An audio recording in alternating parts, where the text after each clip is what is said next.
mana ya Ustaz? Kayak mana ya Ustaz? Kayak mana ya Ustaz? Assalamualaikum warahmatullahi wabarakatuh. Apa kabarnya nih keluarga muslim? Semoga selalu diberikan kesehatan sekeluarga dan diberi kemudahan segala urusannya. Alhamdulillah, kita ketemu lagi nih kawan-kawan di program kesayangan kita. Masih di Kemyu. Kayak mana ya Ustadz? Nah, kali ini kita masih berada di kota Medan. Dan kita sudah menerima pertanyaan dari beberapa warga Medan. Kira-kira pada mau tanya apa aja ya sama Ustadz? Ya udah yuk kita langsung saja ke pertanyaan pertama. Tetap di Kemyu. Kayak mana ya Ustadz? غيب حلا ليسوء نون راو وضم الهمز والماد عدل سما ويلقاه يضم. بسم الله السلام عليكم ورحمة الله وبركاته. إن الحمد لله والصلاة والسلام على رسول الله وعلى آله وأصحابه ومن والاه ولا حول ولا قوة إلا بالله أما بعد. Para pemirsa Rosyad TV di mana saja Anda berada, rahimani wa rahimakumullah. Ada pertanyaan dari saudara kita yang menanyakan tentang amalan atau doa bagi orang yang mengalami rabun pada matanya. Baik para hamba Allah rahimani wa rahimakumullah. Seperti biasa sebelum kita menjawab pertanyaan, maka kita ucapkan syukran jazilan wa jazakallahu khaira wa barakallahu fiq. Dan kita doakan kepada kaum muslimin agar Allah Subhanahu wa taala mengangkat penyakit yang menimpa kaum muslimin. Para hamba Allah rahimani wa rahimakumullah.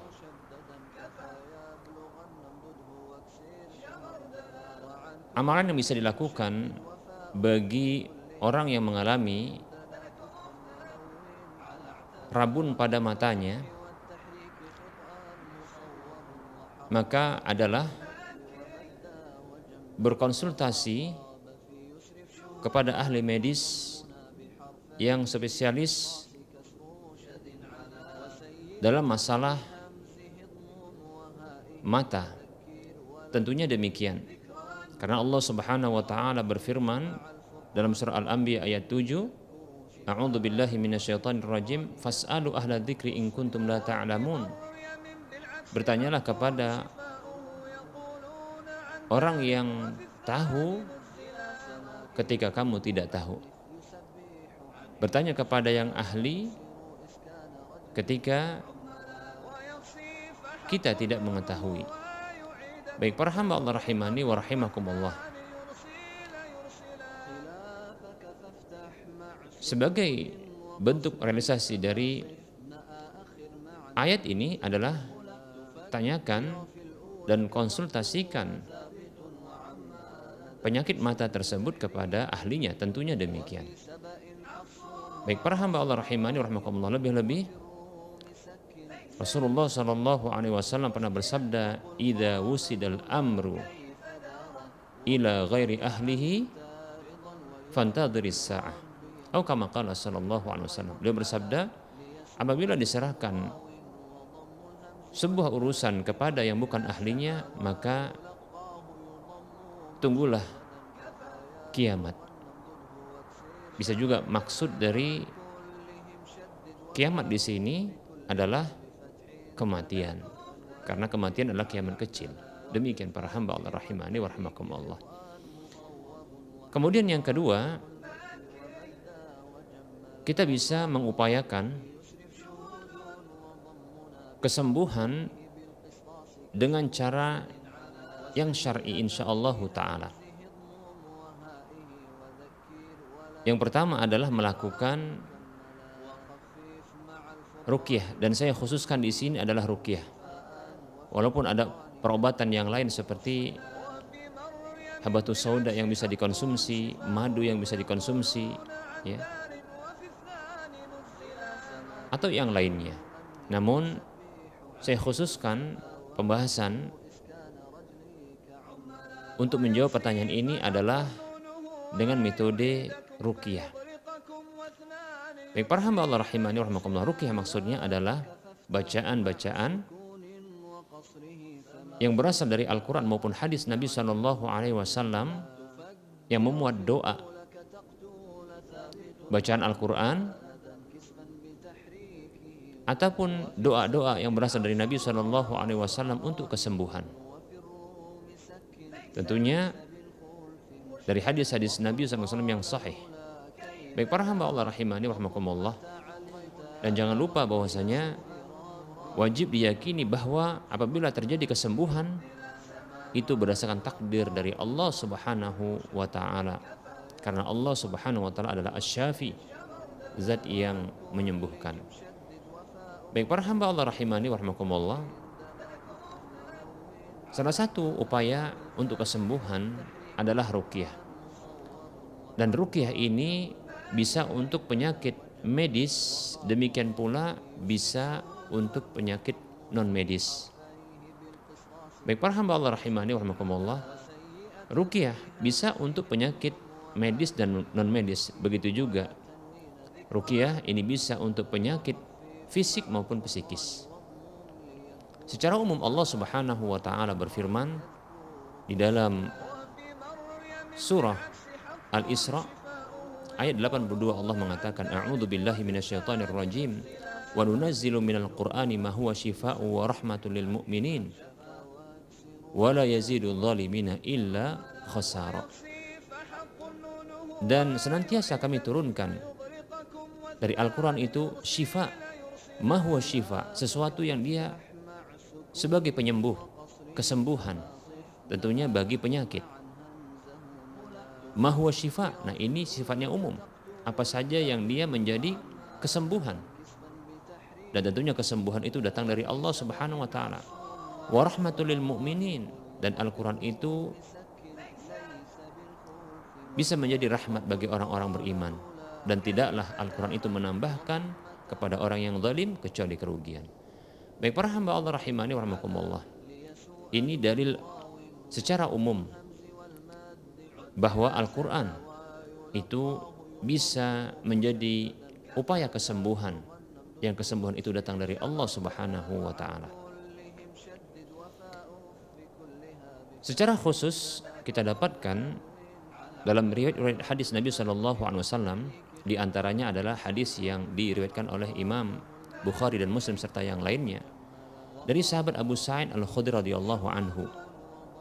Beliau mengkabarkan bahwasanya sekelompok para sahabat mereka melakukan sebuah safar perjalanan, dan ketika mereka hendak singgah di satu wilayah, mereka minta izin kepada kaum yang ada di wilayah tersebut untuk bisa dijamu. Namun ternyata kaum tersebut menolak. Lalu Allah Subhanahu wa taala takdirkan pemimpin dari kaum tersebut disengat binatang berbisa. Lalu mereka mengupayakan kesembuhan dengan cara meruqyah atau perobatan yang lainnya. Namun tak kunjung sembuh pemimpin yang mengalami sakit disebabkan tersengat binatang berbisa. Lalu salah seorang di antara mereka menyarankan agar menjumpai orang yang pernah meminta kepada mereka untuk dijamu, namun mereka menolaknya, yaitu maksudnya para sahabat. Lalu utusan mereka mendatangi para sahabat, lalu bertanya, siapakah di antara kalian yang bisa meruqyah? Maka salah seorang di antara para sahabat mengatakan, ya ada, dan dialah orangnya. Dalam satu riwayat kalau tidak salah ini adalah Abu Sa'id Al-Khudri radhiyallahu anhu. Lalu dia mempersyaratkan agar mereka diberi bagian beberapa ekor kambing ketika mereka berhasil meruqyah, dan dengan ruqyah itu didapatkan kesembuhan bagi pemimpin kaum tersebut. Lalu sahabat ini pun meruqyah dengan membaca Al-Fatihah untuk pemimpin tersebut. Setelah membaca Al-Fatihah maka sembuhlah pemimpin tersebut dari penyakitnya. Lalu tatkala kaum tersebut ingin memberikan imbalan sebagaimana yang dipersyaratkan, Maka sahabat tersebut menahannya sampai mereka menanyakan hal tersebut kepada Rasulullah Shallallahu Alaihi Wasallam. Lalu datanglah mereka kepada Rasulullah Shallallahu Alaihi Wasallam menanyakan tentang hal tersebut. Maka Rasulullah bertanya kepada sahabat itu, wa ma yudrika annaha ruqyatun. Siapa atau apa yang memberitahumu bahwasanya Al-Fatihah itu adalah ruqyah? Kemudian Rasulullah bersabda, qad asabatum, sungguh kalian telah tepat. Kemudian Rasulullah SAW meminta agar diberikan bahagian dari hewan imbalan tersebut. Imbalan berupa hewan kambing itu. Ya. Bahkan Rasul memerintahkan, khudhu minhum, ambillah imbalan tersebut dan berikan untukku bahagian bersama dengan kalian. Demikian. Baik para hamba Allah rahimani wa rahimakumullah, hadis ini hadis yang dikeluarkan oleh Imam Bukhari dan Muslim serta yang lainnya. Hadis ini menunjukkan bahwasanya Al-Fatihah yang ia merupakan ummul kitab, ya, yang juga bagian dari Al-Quran, ternyata ini bisa difungsikan untuk salah satu usaha pengobatan atau perobatan untuk penyakit fisik, yaitu sakit yang diderita disebabkan sengatan binatang berbisa. Baik para hamba Allah rahimani wa rahimakumullah, ini menunjukkan bahwasanya Al-Quran itu sebagai ruqyah untuk penyakit fisik. Bisa juga untuk penyakit psikis, seperti contohnya gangguan kejiwaan, gangguan syaitan, dan seterusnya. Rabun pada mata merupakan salah satu penyakit fisik. Maka saya yakin insyaallah ta'ala hal ini bisa dilakukan, ya. Diupayakan kesembuhan dengan cara membacakan Al-Quran kepadanya. Oleh karenanya saya sarankan kepada siapa saja mengalami penyakit pada fisiknya, baik itu pada psikisnya, maka silahkan dia meruqyah untuk dirinya dengan Al-Quran.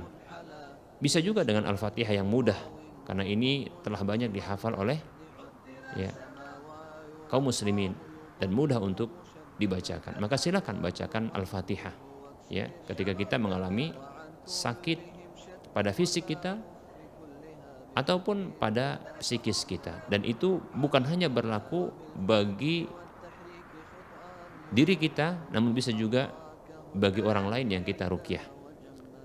Dan tidak mesti dia sesama muslim, bahkan bisa juga kepada orang kafir. Demikian. Dan silakan juga membaca doa-doa yang diajarkan Nabi SAW, seperti doa dalam sebuah hadis yang sahih. Rasulullah bersabda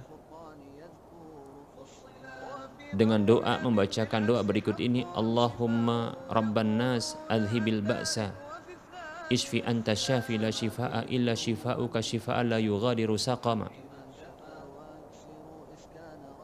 Ya Allah, Tuhan manusia, adhibil ba'sa, hilangkan penyakit, isfi, sembuhkan ia, anta syafi, engkaulah sang penyembuh, la shifaa illa shifauka, tidak ada kesembuhan kecuali kesembuhan darimu, shifaan la yughadiru saqama, kesembuhan yang tidak menyisakan penyakit lagi. Begitu juga dalam hadis yang lain yang Rasulullah pernah mengajarkan salah seorang sahabat yang memiliki penyakit sebelum ia masuk Islam, dan penyakit itu masih ada padanya ketika dia masuk Islam. Maka ia datang kepada Nabi SAW untuk diberi satu amalan agar Allah bisa menyembuhkan penyakitnya. Lalu Rasulullah mengajarkan kepadanya untuk membaca Bismillah 3 kali. Bismillah, Bismillah, Bismillah. Lalu membaca 7 kali. Setelah itu, A'udzu bi'izzatillahi wa qudratihi min syarri ma ajidu wa uhadir.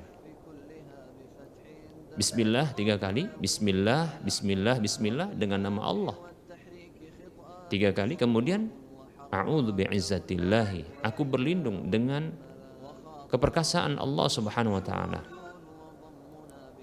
wa qudratihi, dan kemahakuasaan Allah Subhanahu wa taala, min syarri ma ajidu wa uhadir, dari setiap keburukan, dari keburukan apa saja yang aku dapatkan dan apa saja yang aku khawatirkan. Dibaca 7 kali demikian. Maka dalam hadis tersebut dikabarkan bahwa sahabat tersebut mengalami kesembuhan sebagaimana ia tak pernah mengalami sakit. Dan seterusnya dari doa-doa yang diajarkan oleh Nabi Shallallahu Alaihi Wasallam yang terdapat dalam hadis-hadis yang sahih dari beliau Shallallahu Alaihi Wasallam. Meruqyah adalah salah satu upaya untuk mendapatkan kesembuhan dari Allah Subhanahu wa taala. Maka silahkan lakukan. Lebih-lebih ini akan menuai pahala insyaallah taala. Semoga bermanfaat. Wassallallahu ala Muhammad wa ala alihi wa ashabihi ajma'in. Walhamdulillahi rabbil alamin. Assalamualaikum warahmatullahi wabarakatuh. Alhamdulillah, sudah paham kan kawan-kawan? Jangan lupa dicatat ya kawan-kawan. Ikatlah ilmu dengan catatan. Yuk kita langsung saja nih ke pertanyaan berikutnya. Masih di Cameo. Kayak mana ya Ustadz? وبالفتح والتحريك خطأ مصوب وحراكه المكي ومدا وخاطب في يسرف. Assalamualaikum warahmatullahi wabarakatuh. Alhamdulillahi rabbil alamin. Wassalatu wassalamu ala ashrafil anbiya'i wal mursalin wa ala alihi wa ashabihi ajma'in wa man tabi'ahum bi ihsanin ila yaumiddin, amma ba'd. Para pemirsa Rosyad TV di mana saja Anda berada, rahimani wa rahimakumullah. Ada pertanyaan yang sampai kepada kita tentang sebuah pekerjaan yang membutuhkan biaya pendaftaran. Apa hukum biaya pendaftaran tersebut? Baik para hamba Allah rahimani wa rahimakumullah, seperti biasa sebelum kita menjawab pertanyaan ini, kita ucapkan syukran jazilan wa jazakallahu khaira wa barakallahu fik. Semoga Allah Subhanahu wa taala membimbing kita senantiasa berada di atas petunjuk Rasul-Nya. Baik para hamba Allah rahimani wa rahimakumullah. Uang yang diadakan untuk mendapatkan sebuah pekerjaan, maka ini ada 2 bentuknya. Yang pertama adalah uang tersebut resmi dari pihak perusahaan atau pihak manajemen perusahaan atau tempat usaha atau lembaga atau instansi, baik itu pemerintah ataupun swasta yang membutuhkan pekerjaan tersebut, dan ini resmi dari pihak tersebut. Maka biaya pendaftaran yang dibutuhkan dan dibayarkan oleh calon pekerja atau pegawai, baik itu sebelum ataupun setelah dia diterima menjadi pekerja atau pegawai di tempat tersebut, maka biaya yang dikeluarkan tersebut berhukum boleh, karena ini resmi dari pihak yang membutuhkan pekerjaan tersebut. Dan biasanya biaya pendaftaran ini atau biaya yang dikenakan oleh pihak yang membutuhkan pekerjaan ini biasanya bila resmi, maka ini biayanya cukup murah, relatif murah, tidak begitu banyak dan tidak memberikan beban, tidak membebani calon pekerja tersebut.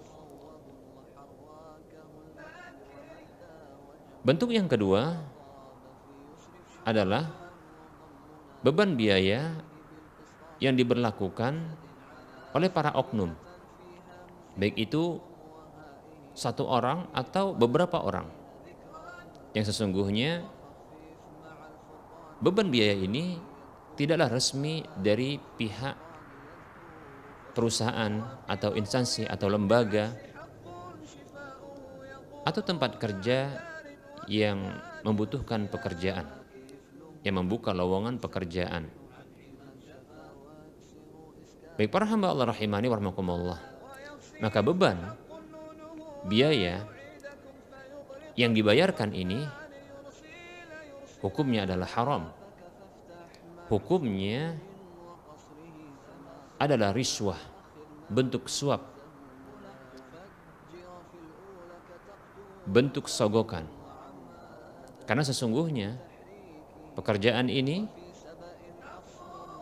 belum menjadi hak bagi calon pegawai atau calon pekerja tersebut. Maka memberikan uang, dan biasanya jumlah uang ini begitu besar. Uang tersebut berhukum haram, dan itu termasuk dan tergolong adalah riswah, sogokan atau suapan. Rasulullah SAW bersabda dalam sebuah hadis yang diriwayatkan oleh Imam Ahmad, Imam Abu Daud, Tirmidzi, dan Ibnu Majah. Hadis yang sahih disahihkan oleh Syekh Al-Albani rahimahullahu taala dalam Sahihul Jami'. Rasulullah SAW bersabda, "La'natullahi 'alar rashi wal murtashi." Allah Subhanahu wa taala mengutuk, atau kutukan Allah Subhanahu wa taala berlaku bagi ar-rashi, orang yang menyuap, wal murtashi, dan orang yang minta disuap atau orang yang disuap. Baik para hamba Allah rahimani wa rahmakumullah, apa itu kutukan? Kutukan adalah jauhnya seseorang dari rahmat Allah Subhanahu wa taala. Dan ini merupakan indikasi yang menunjukkan haramnya perkara tersebut, yaitu suapan ataupun sogokan. Baik para hamba Allah rahimani wa rahmakumullah, uang yang diberikan atau yang dibayarkan sebagai beban biaya pendaftaran namun tidak resmi dari pihak yang membutuhkan pekerjaan tersebut, atau pihak perusahaan, pihak instansi ataupun lembaga, ternyata tidak resmi dari pihak manajemen mereka, maka ketahui selain ini berhukum riswah, sogokan atau suapan, maka ini juga merupakan bentuk ghulul, yaitu harta khianat. Karena memberikan harta, uang tambahan, harta tambahan uang kepada orang-orang yang telah diberikan gaji atas sebuah pekerjaan yang mereka telah mendapatkan gaji tersebut. Dan ini merupakan harta yang haram tentunya. Rasulullah SAW bersabda dalam sebuah hadis yang diriwayatkan oleh Imam Abu Daud dalam sunannya, Nabi kita Muhammad SAW bersabda, "Man ista'malnahu ala amalin farazaqnahu rizqan, fama akhadha ba'da dzalika fahuwa ghulul." Siapa saja yang kami pekerjakan dengan sebuah pekerjaan lalu kami berikan gajinya, maka apa saja yang dia ambil setelah itu setelah dia mendapatkan gaji atas pekerjaan yang dia sudah mendapatkan gaji dari pekerjaan tersebut, fahuwa ghululun, maka itu adalah ghulul. Para ulama menyebutkan malul khianah, yaitu harta khianat, karena dengan itu dia akan berkhianat. Baik para hamba Allah rahimani wa rahmakumullah, beban biaya, baik itu disebut dengan biaya administrasi, biaya pendaftaran, atau yang semisalnya, namun tidak resmi dari pihak yang membutuhkan pekerjaan itu, tidak resmi dari pihak manajemen perusahaan, instansi,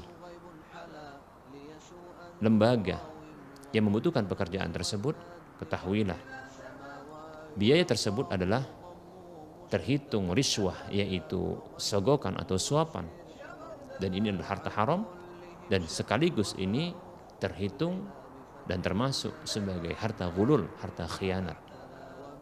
Tentunya ini adalah diharamkan. Semoga penjelasan ini memberikan manfaat. Gimana kawan-kawan?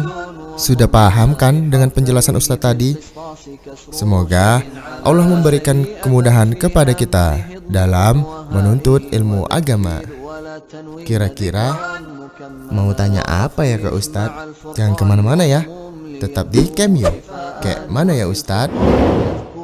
وفي مريم بالعكس حق شفاؤه يقولون عن دار وفي الثاني نزل Bismillah, assalamualaikum warahmatullahi wabarakatuh. Alhamdulillahi rabbil alamin, wabihi nasta'in ala umuri dunya waddin, wa ashhadu an la ilaha illallah rabbul alamin, wa ashhadu anna muhammadan abduhu wa rasuluhu ashraful anbiya'i wal mursalin, wa salawatullahi wa salamuhu alaihi wa ala alihi wa ashabihi ajma'in, wa man tabi'ahum bi ihsanin ila yaumiddin, amma ba'd. Para pemirsa Rosyad TV di mana saja Anda berada, rahimani wa rahmakumullah, ada pertanyaan, yaitu seputar tentang pembatasan laba keuntungan dalam dagang. Apakah ada batasan di dalam syariat mengenai keuntungan atau laba dalam berdagang atau berjual beli? Baik para hamba Allah rahimani wa rahimakumullah, ketahui sesungguhnya para ulama menyebutkan bahwa tidak ada batasan maksimal atau minimal di dalam mengambil laba keuntungan dari penjualan sebuah barang. Boleh untuk diberlakukan 5% keuntungan dari harga barang, 10%, 15%, 20%, 50%, bahkan boleh 100%. Baik para hamba Allah rahimani wa rahmakumullah, dalam hal ini ada sebuah hadis yang diriwayatkan oleh Imam Bukhari dalam kitab sahih beliau, begitu juga Imam Ibnu Majah dalam sunan, kitab sunan beliau, dan tentunya ini hadis yang sahih, yaitu hadis dari salah seorang sahabat yang bernama Urwah Al-Bariqi radhiyallahu anhu.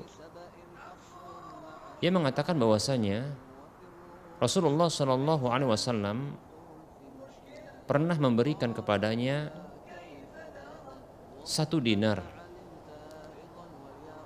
agar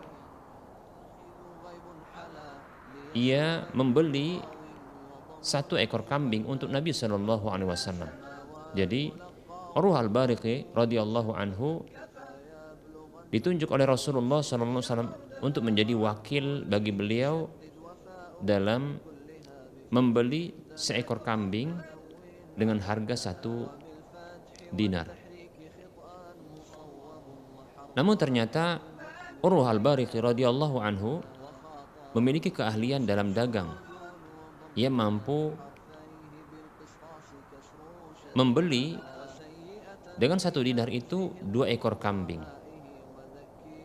Lalu 1 ekor kambing darinya itu dijual kembali dengan 1 dinar.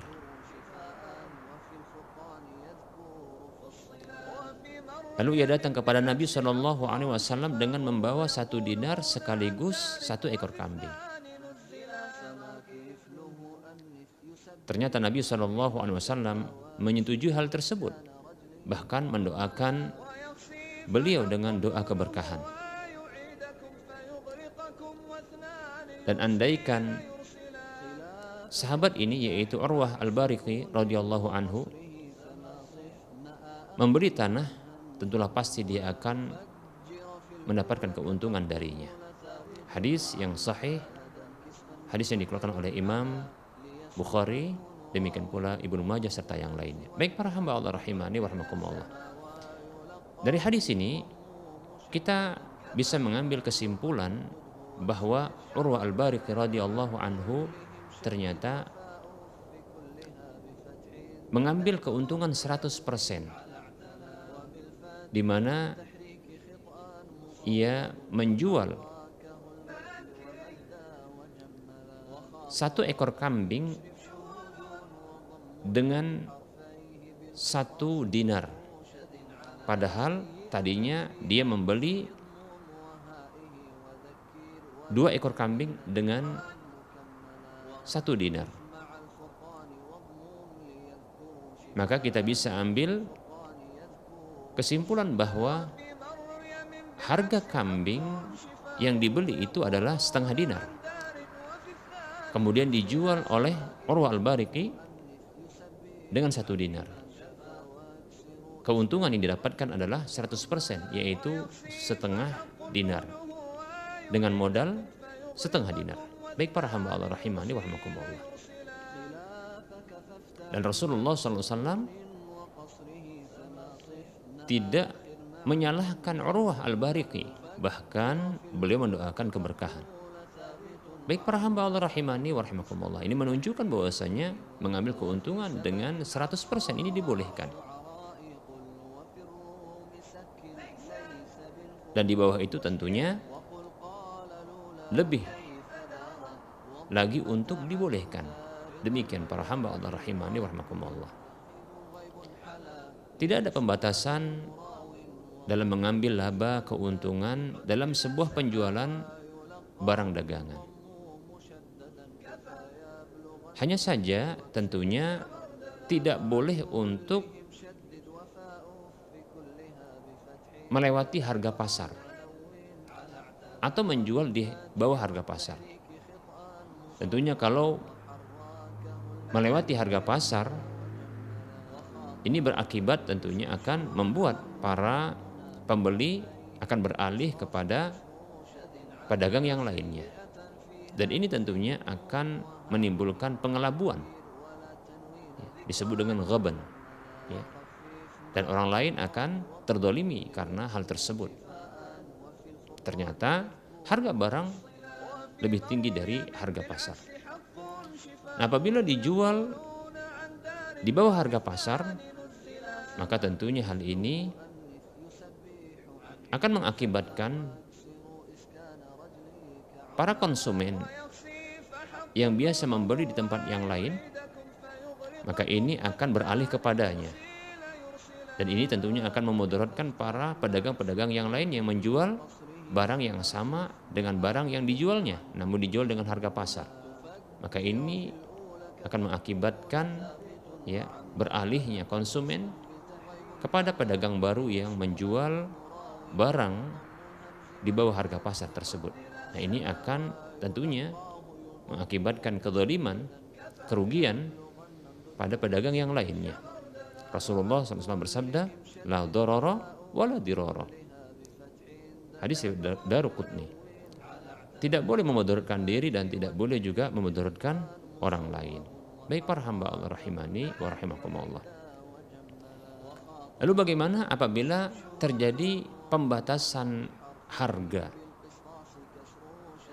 di pasar untuk sebuah barang tertentu? Baik para hamba Allah rahimani wa rahimakumullah, pembatasan harga di pasar ini disebut juga dengan tas'ir, dan itu ada 2 macamnya. Yang pertama adalah tas'ir,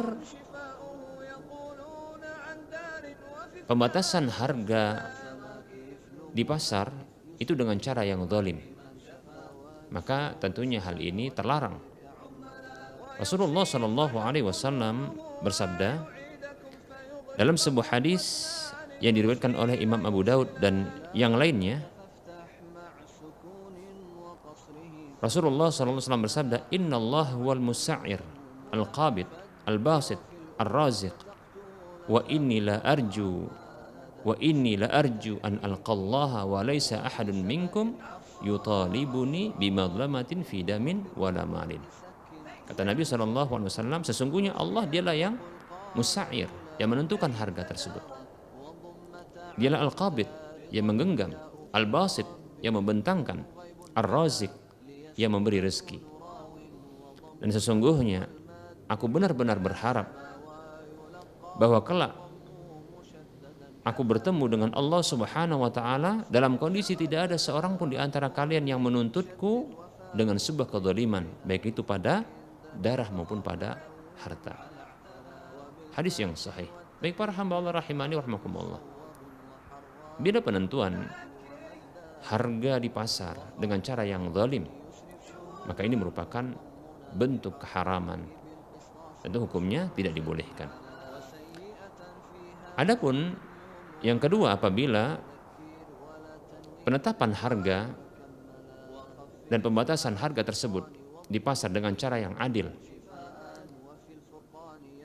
agar masyarakat tidak saling menzalimi satu dengan yang lainnya, yaitu pedagang tidak menzalimi pembeli, pembeli juga tidak menzalimi para pedagang, maka tindakan membatasi dan menentukan harga pasar dengan harga tertentu, dan ini diberlakukan baik itu oleh para produsen barang ataupun oleh para pemilik kebijakan, itu para pemerintah tentunya, maka wallahu ta'ala alam, ini hukumnya dibolehkan. Wallahu ta'ala alam. Semoga penjelasan ini memberikan manfaat. Wa sallallahu ala Muhammad wa ala alihi wa ashabihi ajma'in walhamdulillahi rabbil alamin. Wassalamualaikum warahmatullahi wabarakatuh.